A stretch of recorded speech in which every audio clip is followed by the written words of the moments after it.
Bueno, nos metemos en otros asuntos. ¿Cómo impacta en la democracia peruana que los jefes de OMPE, RENIEC y Jurado puedan ser acusados constitucionalmente por el Congreso de la República? Yo creo que la persona idónea para hablar de este tema es Fernando Tuesta Soldevilla, ex jefe de la OMPE, politólogo, académico, profesor universitario, que nos atiende ya a esta hora de la mañana. Fernando, ¿cómo te va? Siempre es un gusto conversar contigo. Buenos días. Buenos días, Carlos. Gracias por la invitación. Fernando, la Comisión de Constitución del Congreso aprobó por mayoría una propuesta que va a permitir que los jefes de los organismos electorales autónomos puedan ser acusados constitucionalmente por el Parlamento. ¿Qué implica esta decisión y qué efectos podría tener para nuestra democracia? Bueno, es una mala noticia. Esperemos que en el Congreso no se llegue a los 87 votos que se requiere al menos y luego una segunda votación en la legislatura próxima. Y no es una buena noticia porque en realidad lo que hace es someter a las autoridades electorales, al poder político centrado básicamente pues en el Congreso. Y la pregunta, Carlos, tiene que ver con lo siguiente. Si esa hubiera sido una buena medida, ¿por qué no se dio al inicio de la Constitución del 93? Constitución que sabemos se dio en el marco posterior al autogolpe, en pleno auge del fujimorismo, y no hubo a lo largo de todos estos años. ¿Cuándo aparece esta norma? Y es importante la precisión, Carlos, porque esta no es otra cosa que la consecuencia de la narrativa Claro.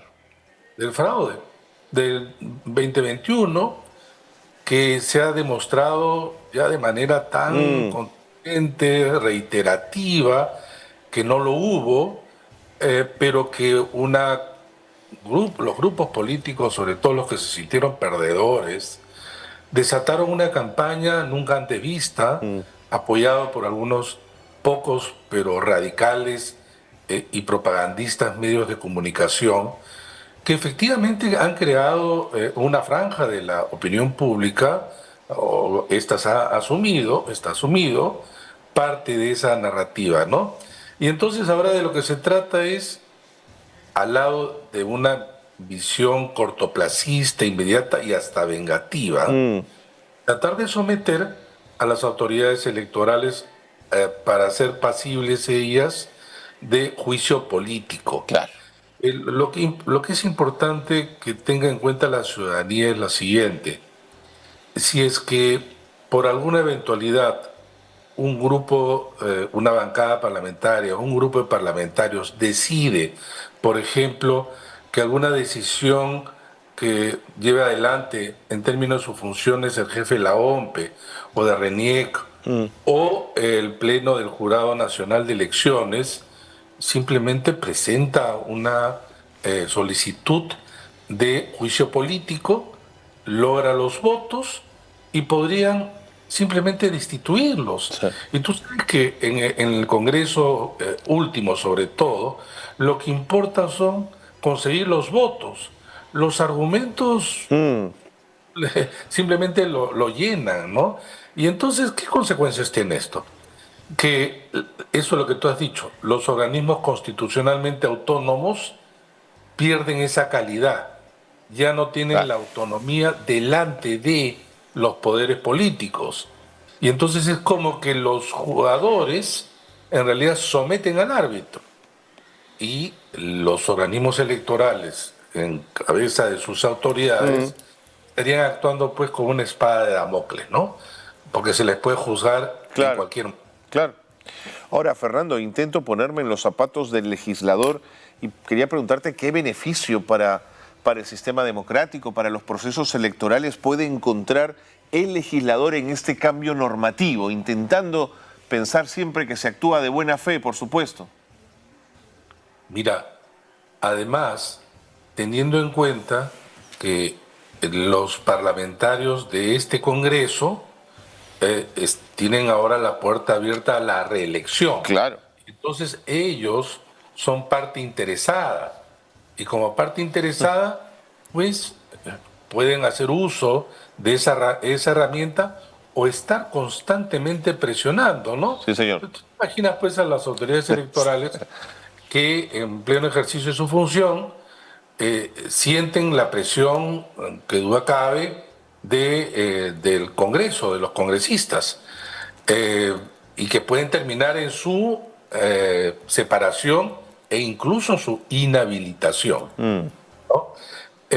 Ahora, esto no tiene comparación en la región, por un lado, pero por otro lado, ya hay informes de la Comisión Interamericana de Derechos Humanos hace ya algún tiempo, donde se señala que los jueces en general electorales no deben estar Así es. sujetos a decisiones, jueces en general y luego jueces electorales en particular, a decisiones justamente del Parlamento a través de esta figura que es tan, digamos, que puede ser tan tan discrecional y ser a su vez tan arbitraria que termine sometiendo a las autoridades electorales, repito, en el juego democrático de que ellos no solamente desarrollan, sino son árbitros que requieren ser imparciales. En general, repito, sigue siendo o será, perdón, siendo esta una medida que no ayuda a esto que tanto se habla, que sin embargo en el Congreso poco se entiende, que las instituciones están constituidas y ordenadas de tal manera que existe efectivamente el equilibrio de poderes. Este término que también se usa mucho, pero que se entiende poco. Cuando se habla equilibrio de poderes, es que diversos órganos tienen poder. No hay uno que pueda concentrar más del resto para que esto se desbalancee. Así es. La democracia es también el sistema del poder limitado. Claro.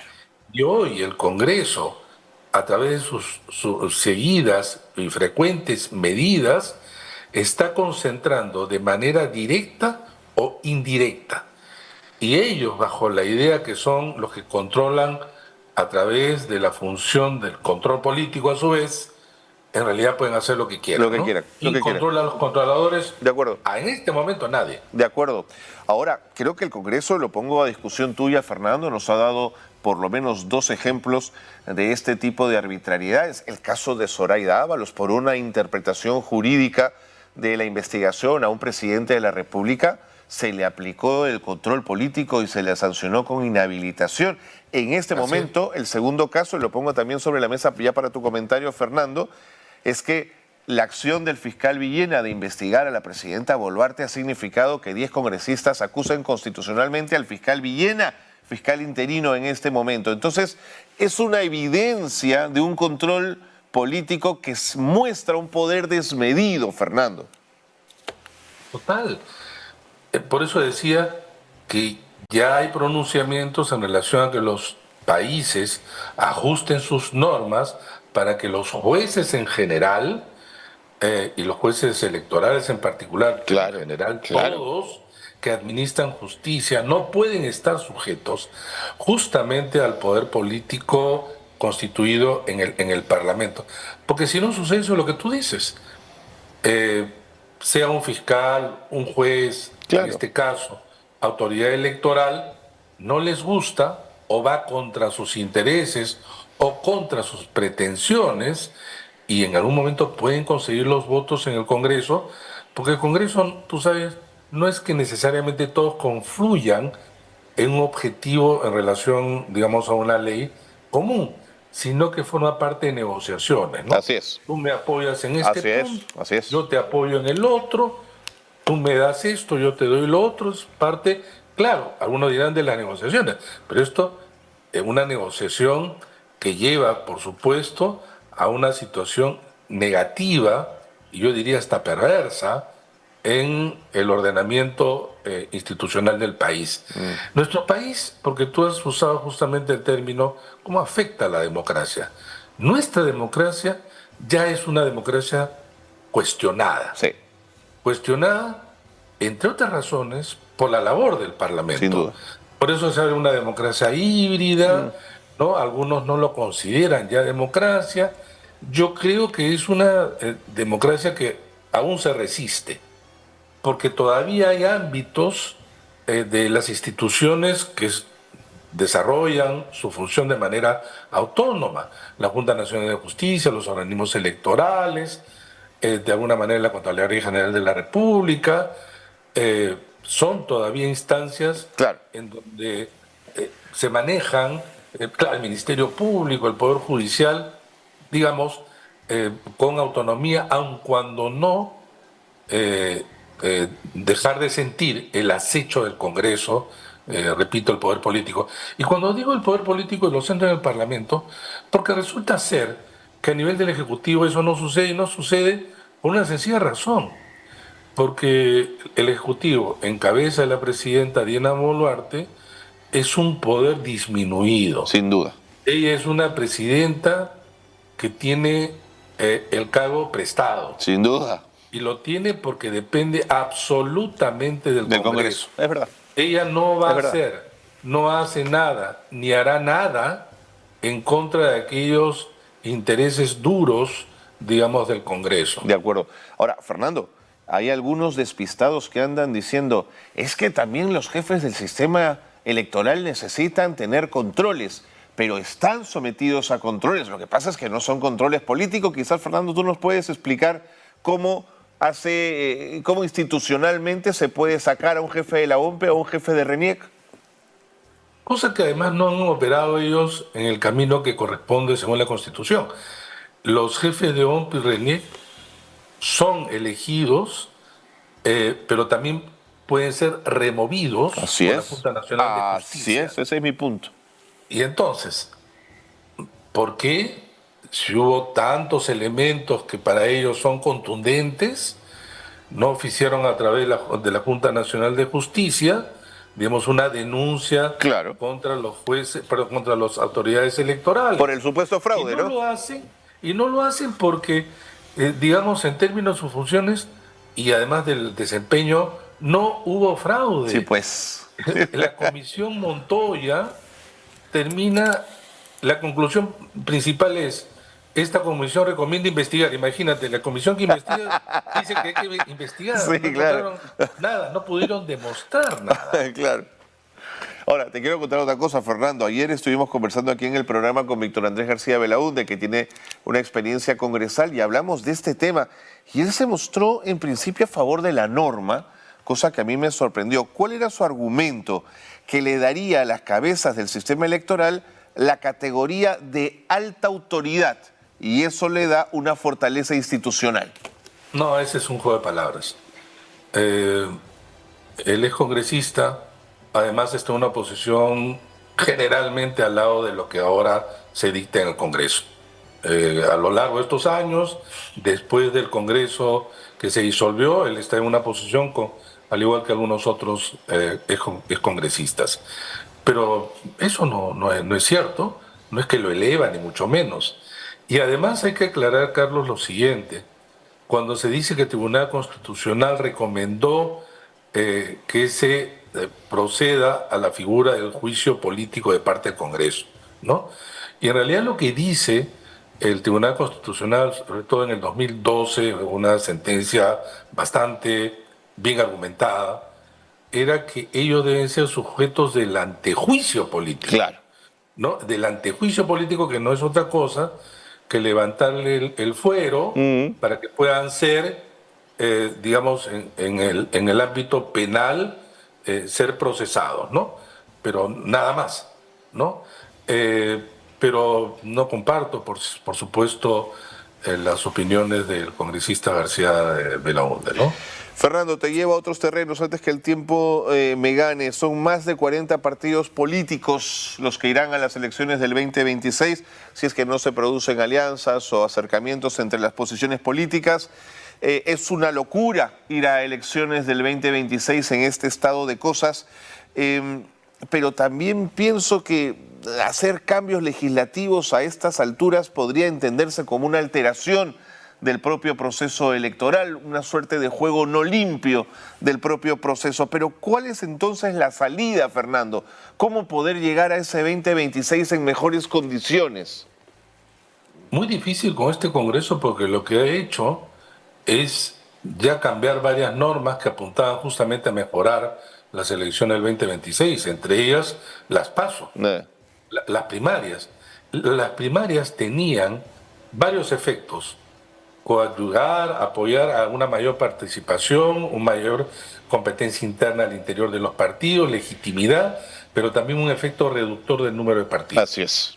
Pero si tú tenías 30 partidos, luego tenías que someterte a las primarias, y los partidos que no superaban el 1.5%, pues allí se les cancelaba, claro, y no pasaban claro, a la competencia ya que se iba a realizar en el segundo domingo de abril del 2026. Pero ahora no, como eliminan las pasos en la práctica, entonces no va a haber filtro. Y ahora tenemos 27 partidos inscritos, hay como 8 en carrera, por día podríamos llegar a 35, digamos que sean 30, y este es un número el más alto que habríamos que enfrentar. Pero además no solamente eso, Carlos, sino que esto tiene implicancias en la confusión en el desarrollo del proceso, porque ahora va a haber dos cámaras. Vamos a tener Dios mío. Una cédula de votación de 5 cuerpos. Uno para presidente, sí, claro, otro para diputados, otro para senadores de una circunscripción uninominal, una por circunscripción dice la norma. Ahí se va a elegir un senador por cada circunscripción, digamos los limeños, tenemos que elegir unos solo, y luego una circunscripción única donde esté el bolsón de senadores. Esto ahorita no puedo desarrollar más, pero digamos, así está la norma. Y otro para el Parlamento andino. Pero además de esas 5 columnas, 4 de ellas con voto preferencial, que ya se había eliminado. claro. Con lo cual tú tienes 25 por 30, digamos. O sea, esto es un tremendo planillón, ¿no?, que vamos a tener al frente. Imagínate tú el esfuerzo que tienen que hacer los organismos electorales para capacitar e Claro. informar a la población, ¿no? Es el desborde total.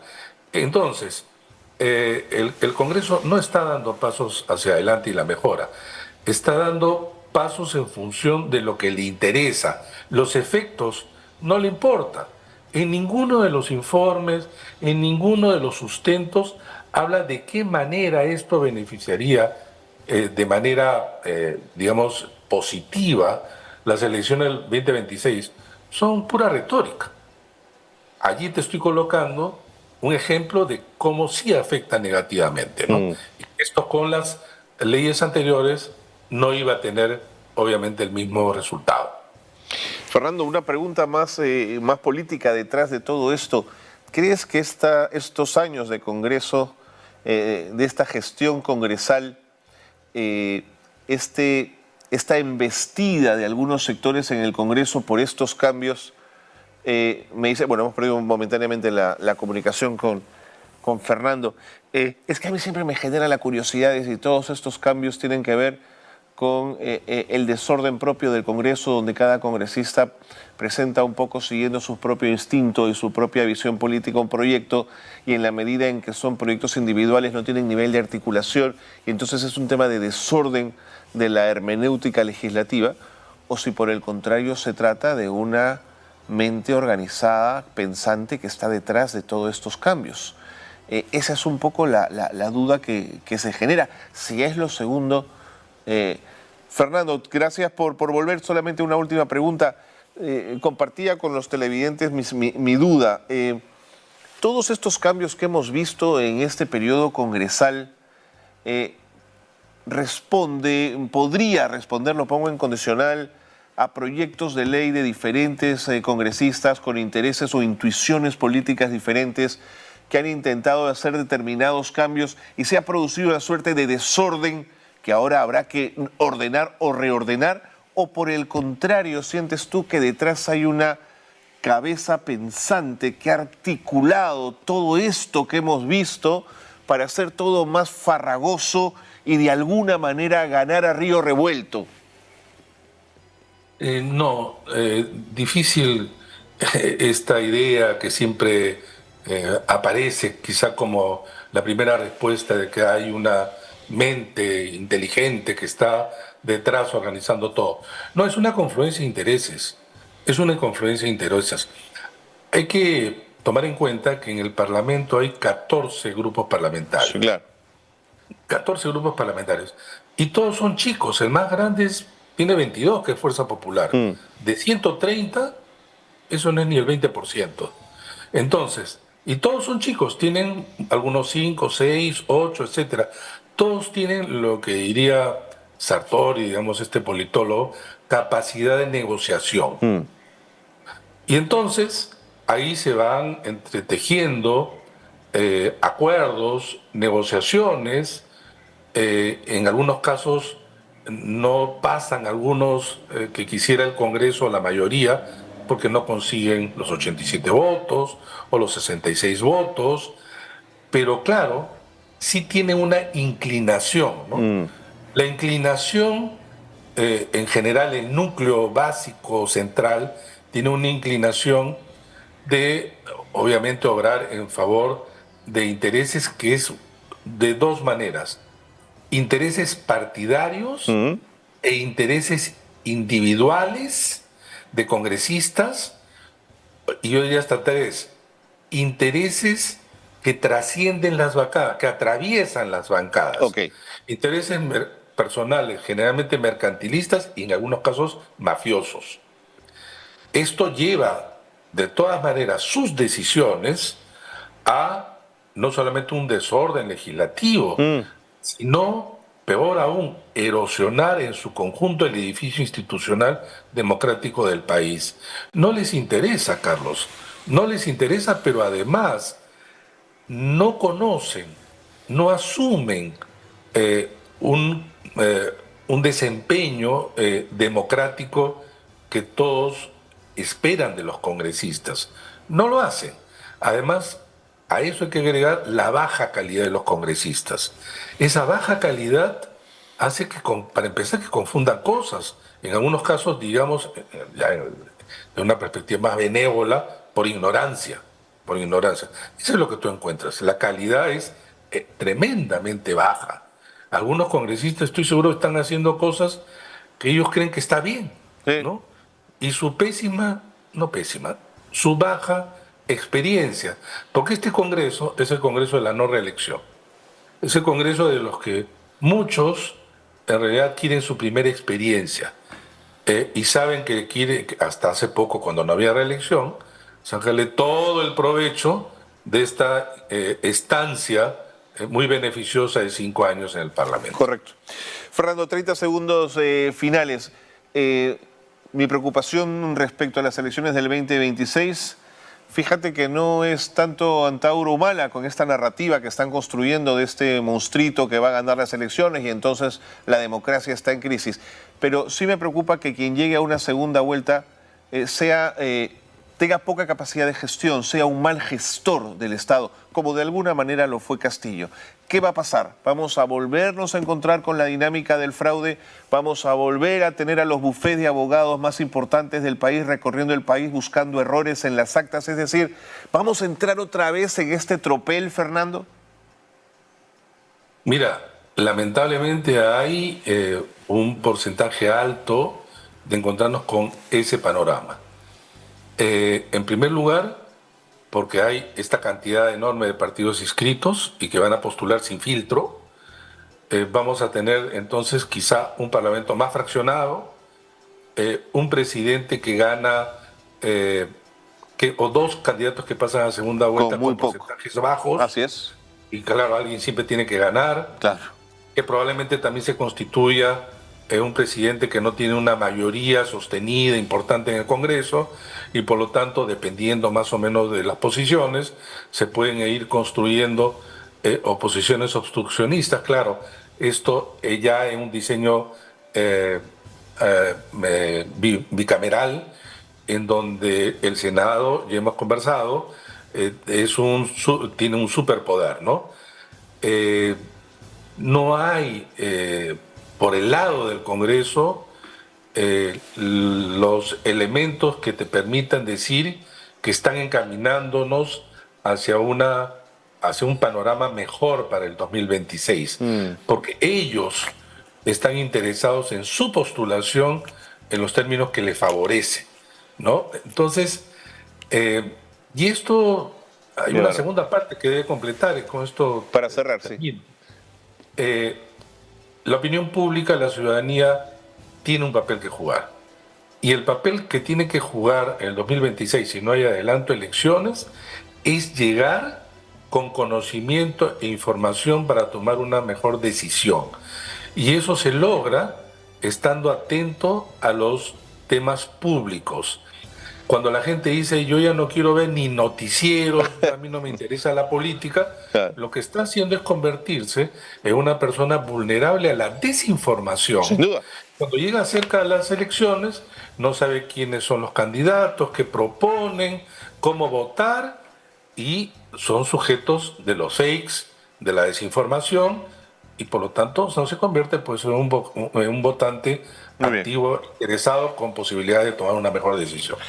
Fernando, siempre es un gusto conversar contigo. Gracias por ayudarnos a entender un poco más estos temas complejos. Te mando un abrazo. Muchas gracias. Gracias a ti, Carlos.